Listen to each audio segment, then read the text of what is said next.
ऋषि ने झनक के लिए अपनी नौकरी छोड़ दी। बोस हाउस की दीवारों ने कई तमाशे देखे हैं, कई रिश्ते टूटते हुए देखे हैं, लेकिन आज जो हुआ है उसने अनिरुद्ध बोस के पूरे अस्तित्व को हिलाकर रख दिया है।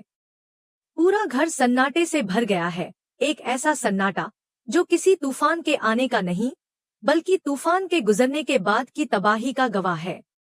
ऋषि, जो अपनी खाकी वर्दी को अपनी चमड़ी समझता था, आज उसी वर्दी को उतारकर उस मेज पर रख चुका है जहां अर्शी बोस अब तक दूसरों की किस्मत के फैसले किया करती थी। यह सिर्फ एक इस्तीफा नहीं है, यह एक तमाचा है उस सिस्टम पर, उस परिवार पर और खास तौर पर अनिरुद्ध की उस खामोशी पर जो सालों से चली आ रही है। ऋषि, जो अपनी खाकी वर्दी के बिना कुछ भी नहीं समझता था, आज उसने वही वर्दी उतारी। वह एसपी था, उसकी शख्सियत उसकी वर्दी से जुड़ी हुई थी। एक एसपी जिसने अपनी पूरी जिंदगी उस वर्दी और अपने फर्ज को समर्पित कर दी थी। लेकिन जब बात झनक की आई, तो ऋषि ने अपना फर्ज और प्रतिष्ठा दोनों को एक तरफ रख दिया। अर्शी का अहंकार और उसकी नफरत की भावना ने उसे झनक के खिलाफ एक गलत कदम उठाने पर मजबूर किया। अर्शी के लिए झनक सिर्फ एक लड़की नहीं थी, बल्कि उसका अतीत था जिसका वह पीछा छोड़ने की कोशिश कर रही थी। झनक, जो नूतन और अनिरुद्ध की बेटी थी, अर्शी के लिए हमेशा एक कष्टपूर्ण याद बनकर रही। अर्शी ने अपने ऊंचे कॉन्टेक्ट्स का इस्तेमाल किया। उसने कमिश्नर ऑफिस और मिनिस्ट्री तक फोन घुमा दिए ताकि झनक को सलाखों के पीछे डाला जा सके। झनक पर चोरी का आरोप लगाया गया था, हालांकि वह बेकसूर थी और अर्शी ने इसका पूरा फायदा उठाने की कोशिश की थी। ऋषि, जो अब तक अर्शी के दबाव में नहीं आया था, अचानक एक ऐसे पल में खड़ा हो गया जब उसने पूरी वर्दी उतारकर मेज पर रख दी। अर्शी की आंखों में पहले गुस्सा था, लेकिन जब उसने देखा कि ऋषि ने इस्तीफा दे दिया है, तो उसे समझ में आ गया कि यह सिर्फ एक नौकरी छोड़ने का फैसला नहीं था, बल्कि एक सिद्धांत की लड़ाई थी। ऋषि ने अर्शी को यह साफ शब्दों में कहा कि उसने यह वर्दी कभी किसी के निजी बदले के लिए नहीं पहनी थी, बल्कि यह वर्दी उसने कमजोरों की रक्षा के लिए पहनी थी। झनक के मामले में वह जानता था कि अर्शी ने झूठे आरोप लगाए थे और इस कारण उसने अपनी अंतरात्मा का साथ दिया। अर्शी और अदिति दोनों यह समझ नहीं पाए कि ऋषि ने क्यों अपना करियर छोड़ दिया। अदिति को यह लग रहा था कि अब उसका पति उसकी ओर है, लेकिन ऋषि ने अर्शी और अदिति दोनों को झनक के लिए अपने कदम उठाए। यह सिर्फ एक इस्तीफा नहीं था, बल्कि एक बड़ा संदेश था जो परिवार के आंतरिक घमंड और ताकत के खिलाफ था। ऋषि ने यह साबित किया कि उसके लिए झनक का सम्मान उसकी खुद की प्रतिष्ठा से भी ऊपर था। जब अदिति ने ऋषि को इमोशनल ब्लैकमेल करने की कोशिश की, तो उसने यह कहकर उसका रास्ता रोका कि अगर वह अपनी अंतरात्मा का गला घोटने के लिए उस वर्दी को फिर से पहनने को कहेगी, तो उनका रिश्ता टूट जाएगा। अदिति के लिए यह शब्द किसी ठोकर से कम नहीं थे। उसे यह एहसास हुआ कि अब ऋषि उसकी नहीं, बल्कि झनक की तरफ खड़ा है।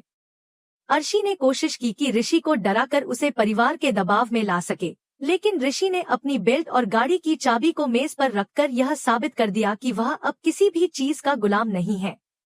उसके लिए झनक का सम्मान और सच की ताकत ही मायने रखती है। इस पूरे ड्रामे के बीच, जब मीडिया के कैमरे बाहर खड़े थे और रिपोर्टर्स ऋषि से सवाल पूछ रहे थे, तब ऋषि ने केवल एक लाइन कही, सच्चाई की कीमत चुकानी पड़ती है और आज मैंने अपनी पहली किस्त भरी है। यह शब्द अर्शी के साम्राज्य पर एक भारी झटका थे। वहीं झनक, जो अपने कमरे में बैठी थी, जब यह खबर सुनी तो वह अवाक रह गई। उसे विश्वास ही नहीं हो रहा था कि जिस ऋषि को वह हमेशा अपनी जिंदगी से बाहर रखना चाहती थी, वही ऋषि आज उसके लिए अपनी सारी पहचान और सम्मान खोने को तैयार था।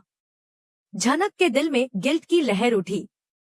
वह जानती थी कि ऋषि के इस बलिदान की वजह से उसकी जिंदगी में एक नई उलझन आ चुकी थी।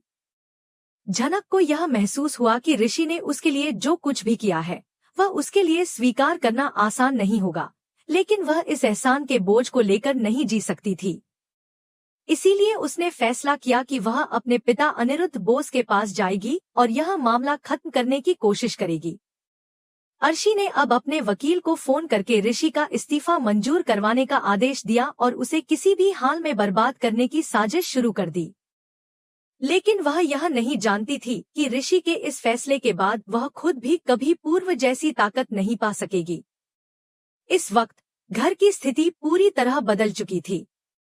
एक तरफ अर्शी और अदिति की परेशानियां थीं और दूसरी तरफ निहत्था ऋषि खड़ा था, जिसके पास अब खोने के लिए कुछ नहीं था।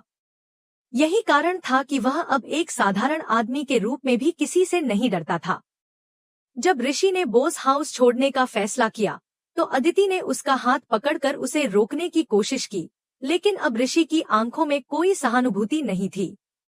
उसकी नजरें केवल एक पुलिस अधिकारी की थीं, जो सच और झूठ के बीच का अंतर पहचान सकता था।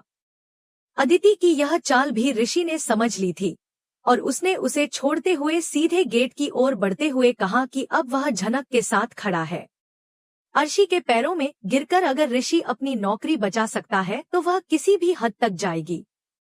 बोस हाउस में वातावरण घना और गहरा हो चुका था। डॉक्टर ने यह पुष्टि कर दी थी कि अदिति को केवल तनाव है, कोई खतरा नहीं है, लेकिन अर्शी अब एक घायल नागिन की तरह अपने लिविंग रूम में टहल रही थी। उसके हाथ से बाजी निकल चुकी थी और वह अब अपने टूटे हुए सपनों को संजोने में लगी थी। अनिरुद्ध सोफे पर बैठा था, लेकिन आज उसकी बॉडी लैंग्वेज अलग थी। उसने टीवी रिमोट उठाया और वॉल्यूम बढ़ा दिया, जहां न्यूज एंकर ऋषि की तारीफ कर रहे थे कि कैसे एक पुलिस वाले ने सिस्टम के दबाव के आगे झुकने से मना कर दिया। अर्शी ने गुस्से में चिल्लाकर टीवी बंद करने को कहा और अनिरुद्ध पर अपना गुस्सा निकाला। उसने कहा, देख रहे हो अपने दामाद की करतूत? हमारी नाक कटवा दी उसने। लेकिन अनिरुद्ध ने जो कहा उसने अर्शी को अंदर तक हिला दिया। उसने धीमी लेकिन स्पष्ट आवाज में कहा, नाक उसने नहीं, हमने कटवाई है अर्शी। आज मुझे उस लड़के में अपना वह अक्स दिख रहा है जो 20 साल पहले मर गया था। वह अपनी पुरानी जिंदगी को याद कर रहा था, वह जिंदगी जिसमें उसने अपनी पेंटिंग और आजादी को छोड़ दिया था। अगर उसने वह सब नहीं छोड़ा होता तो शायद नूतन आज जिंदा होती और झनक को कभी भी यह दर्द न भुगतना पड़ता। अनिरुद्ध का यह विद्रोह अर्शी के लिए ऋषि के इस्तीफे से भी बड़ा झटका था। यह पल अर्शी के लिए डर का था, डर केवल समाज का नहीं बल्कि अपने अकेले रह जाने का। अर्शी के सारे सपने एक एक करके टूट रहे थे। अब वह सोचने लगी थी कि ऋषि सड़क पर है, लेकिन उसका कद बहुत बड़ा हो चुका है। रात हो चुकी थी और ऋषि के पास अब कोई घर नहीं था, लेकिन उसके कदम खुद ब खुद उस चौल की ओर बढ़ने लगे जहां झनक रहती थी। उसे पता था कि झनक उसे देखकर खुश नहीं होगी। वह उसे डांटेगी, शायद भगा भी देगी, क्योंकि वह ऋषि का नुकसान नहीं देख सकती। लेकिन अब ऋषि को झनक की परमिशन नहीं चाहिए थी, उसे उसका साथ चाहिए था। दूसरी तरफ अर्शी ने कमिश्नर को फोन कर दिया था। वह चाहती थी कि ऋषि का इस्तीफा रात को ही मंजूर हो जाए, ताकि अगर वह कभी लौटकर आना चाहे तो उसके रास्ते बंद हो चुके हों। अर्शी अब ऋषि को पूरी तरह बेरोजगार और लाचार बना देना चाहती थी, ताकि वह झनक की मदद करने लायक भी न रहे। सपना आपको बता रही है कि आने वाला मंजर बहुत ही भावुक होने वाला था। जैसे ही ऋषि झनक के दरवाजे पर खड़ा हुआ, वह जानता था कि अब उसकी जिंदगी में एक नया मोड़ आने वाला है। झनक, जो पहले ही मीडिया में ऋषि का इस्तीफा देख चुकी थी, उसकी आंखों में गुस्सा था। उसने दरवाजा खोला और ऋषि से पूछा, क्यों आए हो यहाँ? ऋषि ने कहा, मैं तुम्हारे लिए नहीं, अपने लिए आया हूँ। उसने झनक को बताया कि उसने वर्दी उतारी है, अपनी इंसानियत नहीं। लेकिन झनक, जो अपने डर को छिपा नहीं पा रही थी, ने उसे अंदर आने से मना कर दिया। इसी बीच पुलिस की एक जीप वहां आ पहुंची। इंस्पेक्टर ने ऋषि को देखा और कहा, अरे सर, आप यहाँ। सरकारी गाड़ी और रिवाल्वर की चाबी सरेंडर करें। लेकिन झनक ने शेरनी की तरह इंस्पेक्टर को जवाब दिया, यह वर्दी इन्होंने खुद उतारी है, तुमसे छीनी नहीं गई। यह झनक का साहस था जिसने ऋषि के सामने एक नई उम्मीद जलाई। झनक ने ऋषि को अंदर खींच लिया और दरवाजा बंद कर दिया। वह जानती थी कि अब दोनों एक टीम बन चुके हैं और अर्शी के खिलाफ लड़ाई शुरू हो चुकी थी। लेकिन कहानी यहीं नहीं रुकी। अगली सुबह अदिति ने प्रेस कॉन्फ्रेंस बुलाई। उसने मीडिया के सामने ऋषि और झनक को बदनाम करने के लिए झूठ बोले। वह दावा करने लगी कि ऋषि को झनक ने ब्लैकमेल किया है और उसकी नौकरी छिनवाने के लिए वह जिम्मेदार है। लेकिन इस सब के बीच अनिरुद्ध ने चुप्पी तोड़ी। वह प्रेस कॉन्फ्रेंस में आकर बोला, झनक मेरी बेटी है। यह शब्द किसी परमाणु बम से कम नहीं थे। मीडिया में हलचल मच गई। अनिरुद्ध ने कहा, ऋषि ने नौकरी छोड़ी क्योंकि अर्शी ने उसे मजबूर किया था। वही अर्शी जिसने अपनी बेटी को हमेशा ठुकराया था। अनिरुद्ध ने अपनी बेटी को पूरी दुनिया के सामने स्वीकार किया और अब अर्शी को जवाब देना पड़ा। अर्शी, जो हमेशा दूसरों को नीचा दिखाती आई थी, अब खुद घिर गई थी। जब अनिरुद्ध ने अपनी बेटी के लिए खड़ा होकर सच को सबके सामने रखा, तो झनक और ऋषि की जिंदगी में बदलाव आ गया। अनिरुद्ध ने झनक और ऋषि का हाथ थामा और बोला, अब हम सब मिलकर सही रास्ते पर चलेंगे। यह एक नई शुरुआत थी और अब अर्शी का साम्राज्य ढह चुका था। लेकिन अर्शी ने हार मानने का नाम नहीं लिया।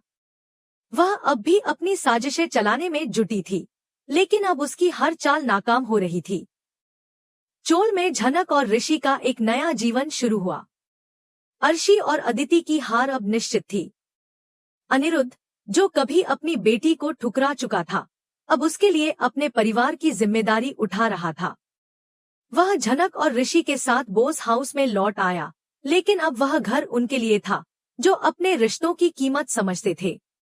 अर्शी अब यह समझ चुकी थी कि झनक की जगह कोई नहीं ले सकता और वह अकेली खड़ी थी अपने टूटे हुए साम्राज्य के साथ। यह कहानी सिर्फ एक परिवार की नहीं थी, बल्कि रिश्तों के सम्मान और बलिदान की भी थी। अब झनक और ऋषि के पास कोई बंधन नहीं था और अर्शी के सारे खेल समाप्त हो चुके थे। यह एक नई शुरुआत थी, एक नए दौर की जहां सत्य और सम्मान की जीत हुई थी।